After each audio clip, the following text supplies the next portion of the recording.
Hi guys, so if you've watched one of my recent vlogs, I did an unboxing for this new phone that I treated myself to, and that is the Samsung S21 Plus. And yeah, I'm super excited. If you want like the initial excitement and everything, go watch that vlog. But today I thought I'd come here and do a little bit of a review. I've reviewed one or two phones and techie bits in the past, but if you have come for a really techie kind of breakdown and review of it, this is not that kind of video. This is really just a review for the everyday kind of person who wants to know if it's a decent phone or not, just at face value and practicality. I will be looking down a lot, and I'll try to remember to include cutaways so you can actually see the phone and all that sort of luxuriousness, just because the notes that I have written down are on said phone, so I can't really like show you like live right now because I'm reading off of it. Okay, that's too much gibbering, let's get on to it. So yeah, I just decided to treat myself to this, as my phone originally, which I will show you here, is was playing up. I was basically in need of a new model. A lot of things kept going iffy with it. So originally I had the Samsung Galaxy S7 Edge, like so, in the colour Onyx, so it's just black underneath, and I was just having, you know, when the phone comes to the end of its life. It was about 3 years since I got this, which to me isn't a long time, but I guess in the grand scheme of things, they make phones not really to last, don't they? So you're always buying the next best thing, and it was just that situation. I was running out of storage a lot. I couldn't update a load of things, which is actually due to me like not having storage, but even when I deleted stuff and then updated, things just weren't as fast as it used to be, as productive as it used to be. I had weirder situations where the phone would just turn off and not come on, it would just freeze, random things would just not work, and I thought, okay, I don't want to be put in a situation where I just don't have any means of communication, so whilst this is still somewhat working, I'm going to get myself a new one. And it was also a sort of treat for putting myself out there and doing interviews and kind of getting on with my career and kind of developing myself personally and professionally. So yeah, it was a little bit of a treat. I bought it on giffgaff, who are my network provider, and as I saved, I just paid for it outright.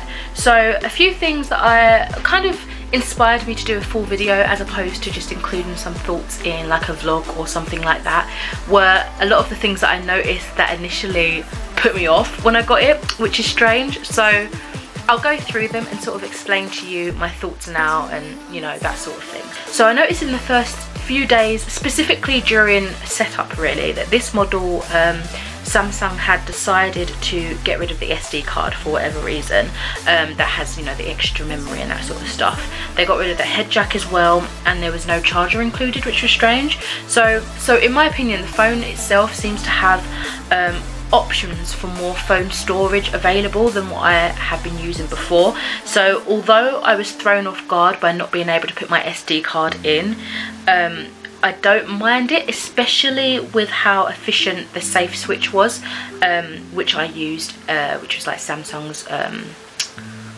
technology, I guess you'd say, for transferring files easily between devices. The only thing I will miss about not being able to use an SD card is the fact that if for any reason anything happened to the phone itself, like the actual model, and I couldn't go on it, like say if it had the issue that my old phone had of just like turning off and not coming on for random times, then I don't have that security net of having a physical thing that I can just take out and I've got everything on there, unless that was to be corrupt, do you know what I mean? And I know a lot of us are using like clouds and stuff like that now, OneDrive, that sort of thing.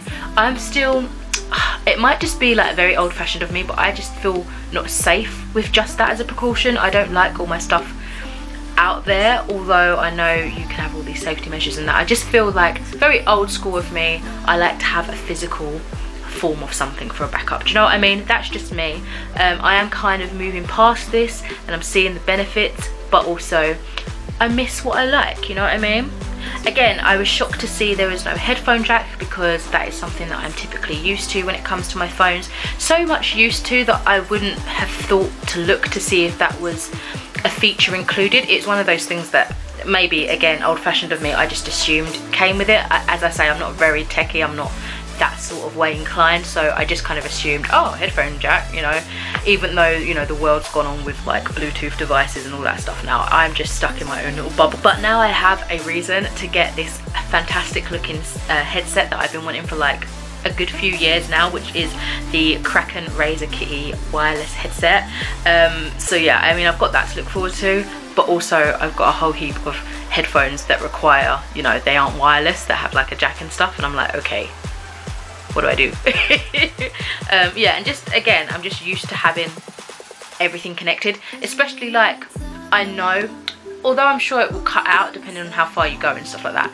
For example, the weight of having my phone connected to my headphones, say if it slipped out my pocket, I would feel it. Do you know what I mean? Just silly things like that that I'm used to and familiar with, disappearing has jarred me, but I can see sometimes why they've favoured a different approach to it. The lack of charger was annoying. I really don't know why they did that in this instance. I ended up ordering one promptly, and I do have a wireless dock laying about that I've been using.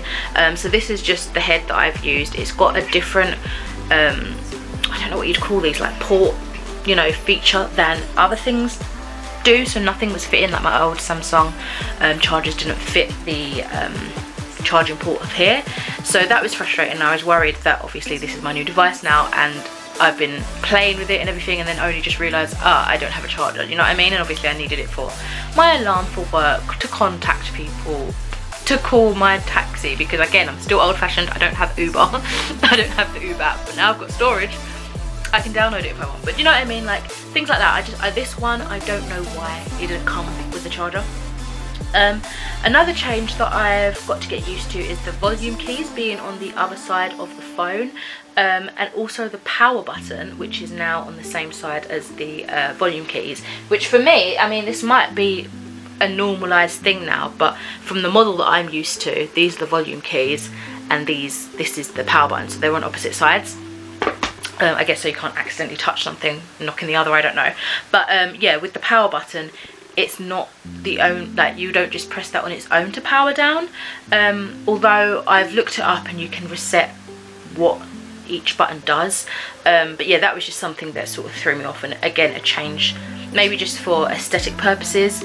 I don't know why it was necessarily done, but it's something that I can kind of get over. I'm still getting used to the no home screen button, and this being an entirely touchscreen interface. Yeah, that's just weird. I keep going to like press something just to see what the time is and it's not coming up, but yeah, it's just a bit strange. So the only difference I notice in terms of the models of the S21 range in comparison to the Ultra is the screen difference. It's not necessarily something I typically look for when I'm going to buy a new phone, so I was happy with just getting the 21 Plus rather than the Ultra. And the only main reason I went for this over the regular S21 was because where I was buying it from on giffgaff, they didn't have this colour that I really wanted, which, if I haven't already said, is Phantom Violet, and it's absolutely stunning. So that was completely just like an aesthetic choice, just a vanity thing. Like, I just wanted that colour. As you can see, it's kind of my vibe. So yeah, in terms of the cameras, because that's another function that I typically be interested in, there are three sort of sets there. They're super crisp, and the zoom-ins are quite nice too, still holding the shape and quality of the crispness of a regular kind of shot. I do find, like in most cases, the front camera is definitely lacking in comparison to the back cameras, but it's still decent. It's not something that I'd be upset about. The actual model itself is sleek, lightweight enough to make it comfy to hold, but with that weight that it feels well made and has some solidarity to it, you know. Another noticeable difference I have picked up on is how fast the loading times are for this model. It got to the point of my old phone, as I mentioned earlier, that I couldn't physically update anymore, and so a lot of the stuff that I had on it and all the heavy duty apps that I was using quite frequently just lagged, or it couldn't refresh, or like a lot of those sort of issues. And I don't know if it's just, again, a luxury that's normalised, but after coming from my S7 Edge to this, which I believe they've had quite a few different models, different, you know, updates and stuff since my previous phone, I can see it. That is something that sticks out to me. Again, the look, the colour, everything is stunning. It's got quite good battery life, I've noticed. I haven't had like a proper chance to really sink my teeth into this and play with all the different features and things like that. So really this is kind of just like my first impressions of, you know, what I've noticed whilst testing out and getting to know this newer model. But I treated it myself too. So I believe that's everything. I've just gone over how quick everything is, battery life, the colour, just the aesthetics of it. What else? The cameras. Yeah, I mean, I'm quite chuffed with it so far. I'll probably update you guys in vlogs if you are interested in seeing kind of my long standing, I don't know, my future, I don't know, my proper thoughts, my finalized thoughts, if you will, later on down the line. But yeah, this I'm really happy with. I'm quite chuffed, love it so far, amazing. So let me know what you think of this phone if you have this model or if you're thinking of getting it, and yeah, I'll speak to you in another video soon. Bye.